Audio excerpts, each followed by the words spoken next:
Firman Tuhan, ayat yang akan menjadi pedoman kita, yang kita bahas, yaitu Allah berfirman, "Aku sekali-kali tidak akan membiarkan engkau, dan aku sekali-kali tidak akan meninggalkan engkau." Ya, ini saya percaya sangat diperlukan ya bagi kita sekalian. Ini salah satu ayat favorit saya, dan saya percaya ini juga menjadi ayat favorit bagi kita sekalian, bahwa kita meyakini bahwa Allah kita itu tidak akan pernah membiarkan kita, dan Dia juga tidak pernah meninggalkan kita. Sekalipun kita menghadapi pencobaan, sekalipun kita menghadapi kesulitan, sekalipun kita menghadapi pandemi, tantangan, dan lain sebagainya, ingat, Allah tidak pernah membiarkan kita, dan Allah tidak pernah meninggalkan kita. Ya.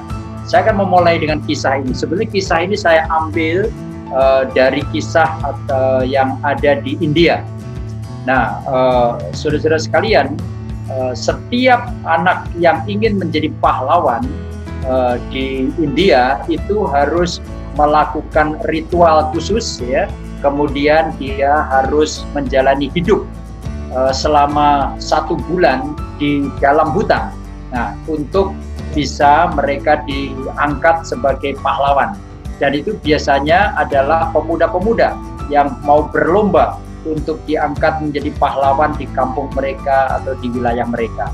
Sebetulnya ada 3 tahapan di dalam mereka itu menjalankan menjalankan tantangan ini, yaitu 1 bulan pertama mereka persiapan, dan 1 bulan mereka harus menjalani ujian itu di tengah hutan. Kemudian 1 bulan mereka akan merayakan atau dirayakan kemenangan mereka mengatasi berbagai kesulitan di tengah hutan, dan kemudian puncaknya mereka diangkat menjadi salah satu pahlawan di kampung itu. Nah, pada saat sesi yang pertama, yaitu 1 bulan pertama, biasanya pemuda yang mau ikut berlomba untuk menjadi pahlawan itu harus mempersiapkan diri dengan baik, harus berlatih. Dan senjata utamanya adalah panah. Maka mereka itu dilatih bagaimana memanah dalam kondisi berdiri, bagaimana memanah dalam kondisi miring, bagaimana memanah dalam kondisi panjat pohon sambil berlari, dan lain sebagainya. Karena senjata utama adalah panah. Kenapa? Karena mereka akan menghadapi banyak binatang-binatang buas yang kapan saja akan tiba. Maka senjata yang paling ampuh adalah panah, karena bisa memanah dalam jarak 100 bahkan sampai 200 meter. Nah, jadi setelah cukup latihan dan sudah diuji oleh orang-orang pemimpin-pemimpin di kampung itu, maka mereka dibawa ke tengah hutan. Biasanya berangkat jam 4 sore, mereka berjalan ke tengah hutan, dan jalannya itu sengaja dibuat tidak jalan lurus, tapi belok sana, belok sini, supaya pemuda nanti itu tidak tahu jalan keluar, ya, kembali ke kampungnya, supaya mereka tetap bertahan ada di hutan itu. Nah, setelah sampai di tengah hutan, kira-kira mulai jam 6, lalu diadakan ritual, ya. Kepala suku akan membuat satu pernyataan-pernyataan, satu nasihat-nasihat. Lalu ending daripada ritual itu, semua pengikut upacara itu dipersilahkan pamitan satu persatu dan disuruh memberikan dorongan semangat untuk seorang pemuda yang akan menjalani ujian itu. Biasanya dimulai dari yang paling muda, sahabat-sahabatnya, ya. Sahabatnya bisa berkata, "Oh sahabatku, ya, 3 bulan yang lalu aku juga mengalami ujian dan aku bisa melewati itu dan aku bisa selamat, maka kamu pun juga bisa selamatnya."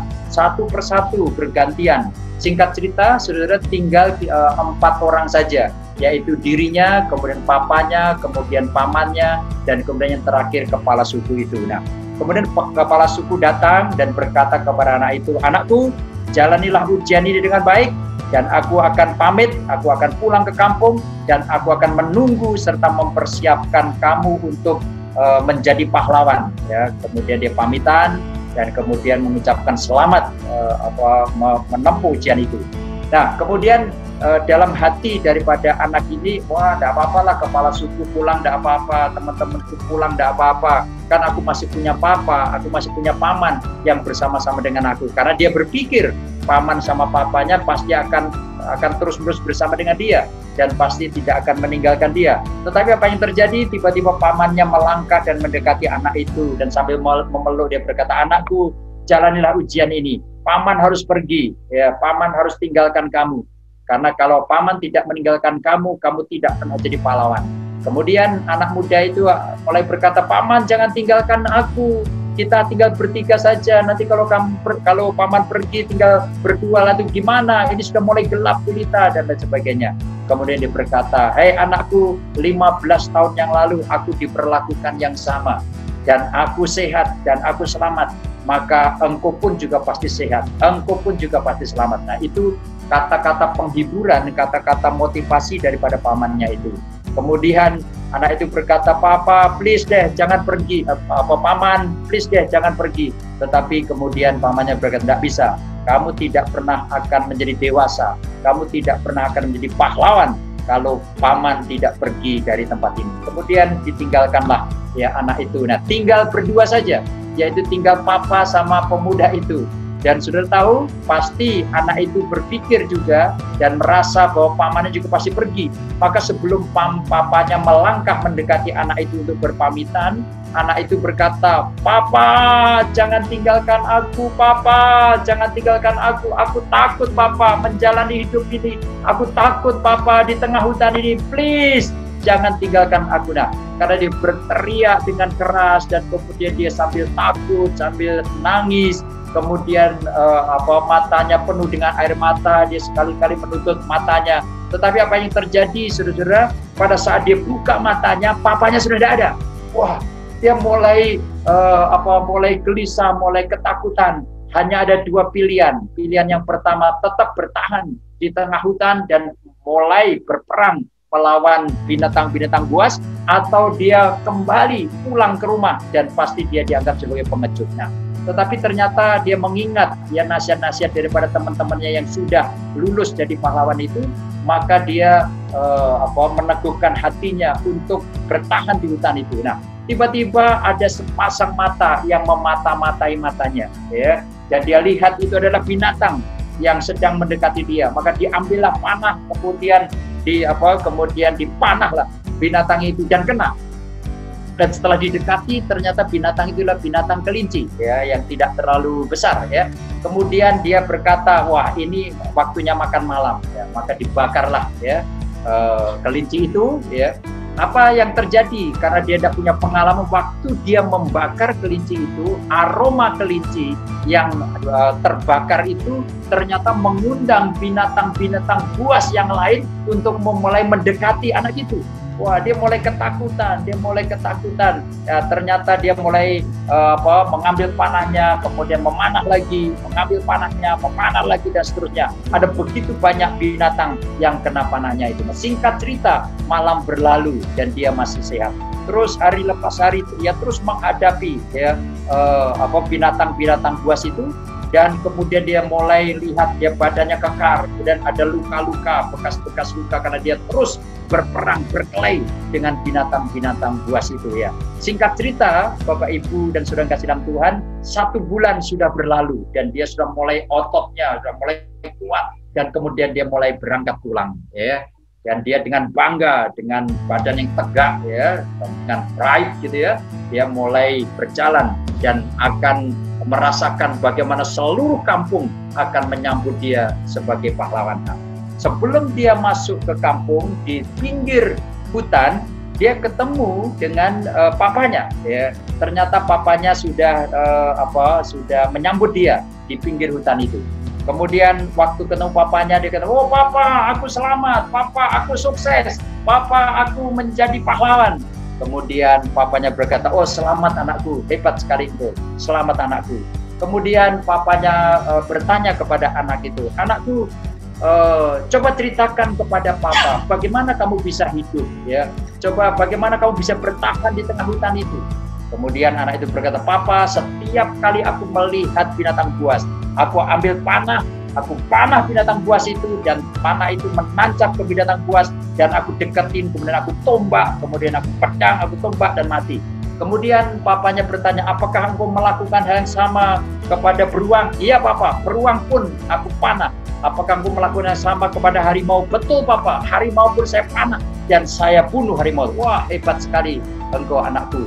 Kemudian papanya berkata, nak, coba tunjukkan kepada papa panah yang menancap ke binatang buas itu, ke binatang buas itu panahnya siapa? Gitu ya.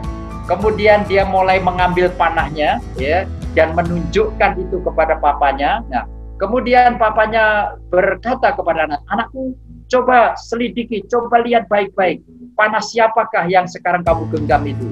Kemudian setelah diamati satu persatu, ternyata panah atau anak panah itu bukan anak panah pemuda itu, tetapi anak panah papanya. Baru dia sadar, ternyata selama ini yang menancap ya ke binatang-binatang buas itu bukan panah miliknya sendiri, tetapi justru panah miliknya papanya. Jadi dengan kata lain, papanya sebetulnya tidak pernah meninggalkan dia, ya, tetapi terus-menerus menyertai anak itu. Bahkan sebelum anak itu melepaskan anak panah, papanya sudah melepaskan anak panah lebih dulu sampai pada akhirnya mengenai binatang-binatang buas itu. Nah, Bapak Ibu yang kasih dalam Tuhan, ini sebetulnya gambaran yang menarik bagi kita sekalian, Bapak Ibu dalam Tuhan, bahwa sebetulnya kalau kita punya tantangan, kita punya godaan, kita punya musuh tanda kutip, kemudian kita harus melawan itu, jangan lupa Bapak Ibu, sebetulnya tangan Allah yang Maha Kuasa itu sudah mendahului dan sudah menyelesaikan masalah bahkan sebelum kita melepaskan panah kita. Jadi panah Bapa di surga sudah melesat lebih dulu, menghantam iblis, menghantam si penggoda itu sebelum panah kita luncurkan. Nah, saya harap ini menjadi satu pelajaran yang baik bagi kita sekalian. Jangan takut Bapak Ibu, karena dia berkata, Allah berfirman, aku sekali-kali tidak akan membiarkan engkau dan aku sekali-kali tidak akan meninggalkan engkau. Ini adalah janji daripada Tuhan sendiri. Dan bahkan di dalam Matius pasal yang terakhir Bapak Ibu, dia di situ dikatakan bahwa ketahuilah aku menyertai kamu senantiasa sampai kepada akhir zaman. Saya percaya sekalipun kita sedang di tengah-tengah pandemi, di tengah-tengah virus corona, percayalah Allah menyertai kita, Allah bersama dengan kita, Allah membimbing kita, dan lain sebagainya. Bahkan ada begitu banyak ayat-ayat saudara Tuhan yang menguatkan kita. Saya lagi mikirkan saudara Tuhan bahwa memang ada ayat-ayat yang berbicara tentang kekhawatiran, tetapi lebih banyak lagi ayat yang berbicara bagaimana mengatasi kekhawatiran. Ada ayat-ayat yang berbicara tentang ketakutan, tetapi lebih banyak lagi ayat-ayat yang bisa mengatasi rasa takut itu sendiri. Ada ayat-ayat yang berbicara tentang pencobaan-pencobaan, tetapi juga ada ayat yang berbicara kita bisa melampaui, kita bisa mengatasi pencobaan. Ini salah satu ayat saya pikir yang cocok sekali kalau Anda sedang berada dalam pencobaan, kalau Anda sedang berada di dalam ujian. Pencobaan-pencobaan yang kamu alami adalah pencobaan-pencobaan biasa yang tidak melebihi kekuatan manusia. Sebab Allah setia dan karena itu Ia tidak akan membiarkan kamu dicobai melampaui kekuatanmu. Pada waktu kamu dicobai, Ia akan memberikan kepadamu jalan keluar sehingga kamu dapat menanggungnya. Oh, bukankah ayat-ayat yang seperti ini menguatkan kita untuk menghadapi apapun juga? Tapi jangan lupa juga saudara Islam Tuhan, Allah tidak pernah meninggalkan kita. Anak tadi berpikir bahwa papanya pergi entah kemana. Dia berpikir dia berjuang sendiri. Dia berpikir dia melawan binatang buas sendiri. Tetapi ternyata papanya terus-menerus menyertai anak itu pergi mutar-mutar di dalam hutan itu. Bahkan panah papanya melesat lebih dulu untuk mengenai binatang-binatang buas sebelum panah anak itu dilepaskan. Oh, itu sesuatu yang luar biasa. Saya harap ini kita pahami dan kita aminkan dalam kehidupan kita. Nah, ayat firman Tuhan jadi dikatakan Ulangan pasal 31 ayat 6 dikatakan, kuatkan dan teguhkan hatimu. Janganlah takut dan jangan gemetar karena mereka. Mereka itu siapa? Musuh-musuh mereka. Ya. Mereka itu siapa? Persoalan mereka. Mereka itu siapa? Pencobaan-pencobaan yang mereka hadapi. Mereka itu siapa? Persoalan-persoalan, masalah-masalah, pergumulan-pergumulan. Dan langsung Saudara katakan, sebab Tuhan Allahmu. Wah, sebab Tuhan Allahmu ngapain? Tuhan ngapain? Sebab Tuhan Allahmu ngapain? Dialah yang berjalan menyertai engkau. Wah, puji Tuhan Bapak Ibu. Allah berjalan menyertai Anda. Allah berjalan menyertai saya. Jangan takut menghadapi pandemi.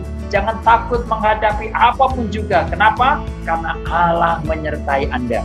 Dia tidak akan membiarkan engkau. Wah, Dia tidak akan membiarkan kita berjalan sendiri. Dia tidak akan membiarkan kita mengatasi persoalan kita sendiri. Dia tidak membiarkan kita untuk bergumul sendiri. Namun Dia terus-menerus menyertai kita. Dan pada akhirnya sama seperti ayat yang pertama tadi. Dan tidak akan meninggalkan Anda. Tidak akan meninggalkan Anda. Bapak Ibu, saya pernah menyampaikan juga di forum ini, di webinar ini, John Wesley waktu dia sebelum meninggal, kemudian ditanya oleh beberapa hamba Tuhan, kemudian pertanyaan itu demikian, Pak, apakah rahasianya sehingga Bapak bisa melayani dengan baik dan sukses luar biasa? Ya, Saudara Tuhan, jawabannya itu sederhana sekali. Dan saya harap ini juga mengingatkan kita. Dia berkata, cukuplah kalau kamu tahu Tuhan menyertai kamu.